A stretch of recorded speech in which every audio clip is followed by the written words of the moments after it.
पावसाने धरणं भरली, पण लाखो नागरिक अजूनही टँकरच्या पाण्यावर. अहिल्यानगर जिल्ह्याचे धक्कादायक वास्तव. अहिल्यानगर जिल्ह्यात यंदा सरासरीपेक्षा अधिक पाऊस झाला. अनेक धरणांमध्ये जलसाठा वाढला.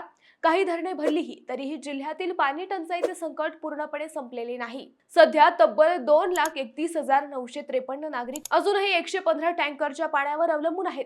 संगमनेर, अहिल्यानगर, पारनेर, पाथर्डी, शेवगाव, कर्जत, जामखेड आणि नेवासा या तालुक्यातील 115 गावे आणि 624 वाड्यांना टँकरने पाणी पुरवठा केला जात आहे. विशेष म्हणजे पाथर्डी, शेवगाव, राहुरी आणि श्रीरामपूर सारख्या भागात सरासरीपेक्षा खूपच कमी पाऊस झाल्याने खरीप पिकांनाही फटका बसत आहे. भंडारदरा, निळवंडे आणि उजनी धरणांमध्ये पाणीसाठा वाढला असला तरी दक्षिण भागासाठी महत्वाच्या मुळा धरणात अद्याप सुमारे 55% पाणी आहे. गेल्या वर्षी याच काळात फक्त 22 टँकर सुरू होते, तर यंदा अजूनही 115 टँकर सुरू आहेत. म्हणजे धरणे भरली असली तरी जिल्ह्यातील अनेक भागांची तहान अजून कायम आहे.